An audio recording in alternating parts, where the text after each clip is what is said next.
कवितेचं शीर्षक आहे कल्पांत. ती झोपेतून जागी झाली. ती झोपेतून जागी झाली. आजूबाजूला, घरात, बाहेर कुठे कुणीच कसं दिसत नाही. तासन तास गेले तरी माणसाचा मागमूस नाही.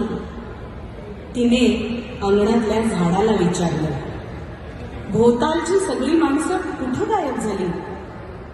भोवतालची सगळी माणसं कुठं गायब झाली? झाडातून नुसती सळसळ झाली. मग आत येऊन घरातल्या अलेक्साला विचारलं, सगळी माणसं अचानक कुठे गेली? शेवटी ChatGPTनं सांगितलं म्हणे, मोठ्या वयाचे शास्त्रज्ञ, बुद्धिजीवी, तत्वज्ञानी ग्रह तारे होऊन आकाशात विलीन. श्रमजीवी, शेतकरी काळ्या जमिनीच्या कुशीत. चोर, दरोडेखोर, दहशतवादी मोठमोठाल्या दगडात, खडकमाळेवर, रेताड वाळवंटात विलीन. कलावंत, गायक, चित्रकार, लेखक झाडात रूपांतरित.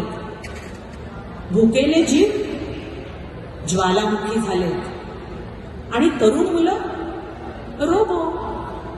अरे बापरे, हो का? हो.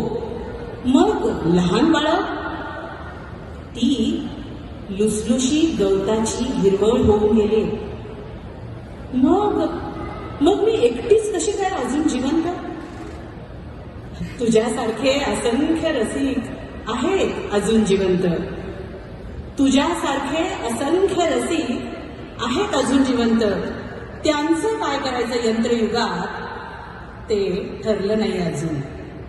बोलणं सुरू असतानाच error message, system hang, not enough space, format and restart.